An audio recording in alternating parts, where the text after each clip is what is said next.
Right, so everyone might have already heard that Metro Manila will be shifting to alert level 4 status starting Thursday, September 16.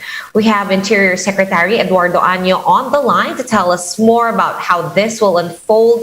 Good afternoon, Secretary Año. How is the DILG preparing for this pilot run? I'm sure everyone is busy right now. Hi, Sean. Good afternoon. Good afternoon to our viewers and listeners. Well, first of all, we've been consulting with our NCR mayors regarding the new shift of policy wherein we're going to pilot test the new community quarantine system. And we are also directing the Philippine National Police to coordinate with the LGUs to ensure that this new system will be implemented without any snag, and making sure also that those areas that will be put under granular lockdown shall be supported by appropriate PNP units and also our barangay officials. This time it's going to be a very strict granular lockdown. Right, and every time we hear of the words strict lockdown, Secretary Año, we always get asked, right, what kind of assistance will be given to residents that will be affected by these strict granular lockdowns. We understand there will be aid. This is not in cash, but in kind. But is it going to be given away immediately? Is there a schedule? Is there already some sort of guideline around how this will go? Yes, first of all, these areas will be very small. It could be a household, a number of households, a street, subdivision, a building, or as much as a barangay. And then all apples are actually suspended except few people like, for example, the healthcare workers and other allied health workers.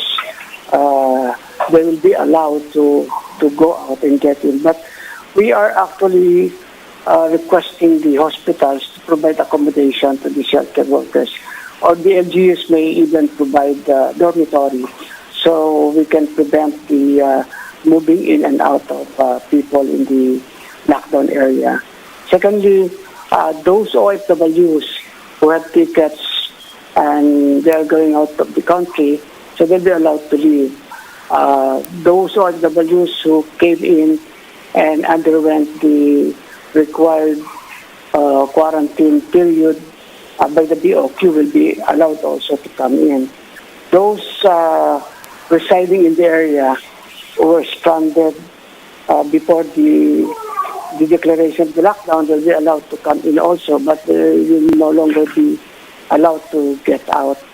And food and essential items should also be allowed, but they have to be brought to the border control points and not directly to the house where the lockdown is ongoing. Right, we also understand. Thank you for clarifying that and going through that for us, Secretary Año. But we also understand that fully vaccinated residents will be allowed to move around more. Exactly how will they be allowed to move around more, and does this have anything to do with the new level system, the alert level 1, 2, 3, and 4? The vaccinated and unvaccinated will be treated the same, except in the crowded, closed, and close contact areas and activities, particularly sa indoor dining. The vaccinated people will be allowed to go on indoor dining, 10% for the alert level 4. For outdoor dining, it will be 30% regardless of the vaccination status. The same with observing religious services and also personal care services. No?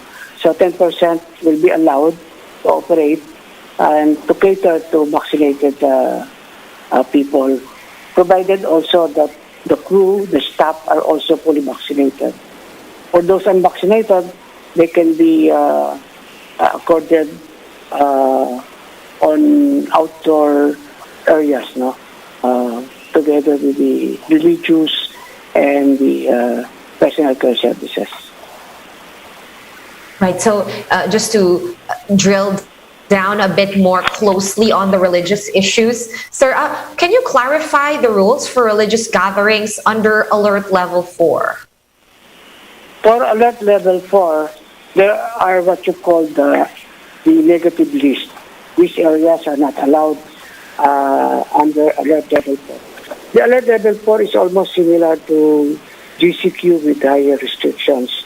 So, for example, indoor tourist attractions like libraries, archives, museums, indoor venues for meetings like mines, indoor entertainment venues, outdoor and indoor amusement parks or theme parks, recreational venues such as internet cafe, billiard halls, amusement arcades, indoor limited face-to-face face or in-person classes, social events, indoor sports courts or venues, contact sports, personal care services like medical, aesthetics, clinics, cosmetic, or derma clinics, vacations. They are in the negative list, so they're not allowed, except for those that are mentioned in the close, crowded, and close contact. Specifically, these are the indoor and outdoor dining, the religious services, and the personal care services. For Alert Level 3, mas maluwag tayo dyan, no? Allowing 30% seating capacity for all in the negative list. And in Alert Level 2, that will be about 50%. But the one good thing here in the new alert system, all economic activities, as long as you're not in the negative list, will be allowed to operate even up to 100% seating capacity for workforce. All right, Secretary Año, I'll just go back a bit into what we were talking about later, because we heard that non-essential workers who leave their homes during granular lockdown, if their area is strict, once they leave their homes, is it true that they won't be allowed to return until after that specific or specified lockdown is over? Yes. The granular lockdown will last for 14 days. The uppers living inside the granular lockdown will not be allowed to leave. Or they can leave, but they cannot come back anymore until after the termination of the granular lockdown, except for those exemptions that I've mentioned a while ago. Right. All right. Clear, sir. So if you go out and your area is under granular lockdown, well, you just better go back after the lockdown period is over. But in terms of penalties or charges or fees, will these be imposed on lockdown violators this time around?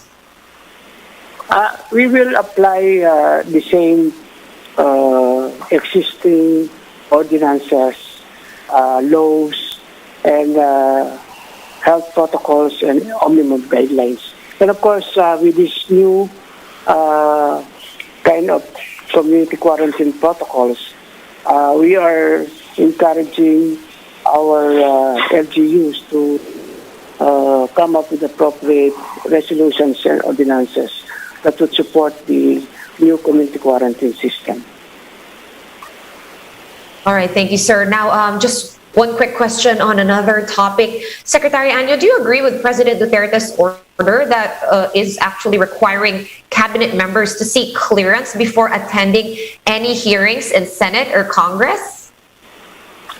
I think it's one of the what you call that prerogative authority of the president. It happened once during the time of President Gloria Arroyo.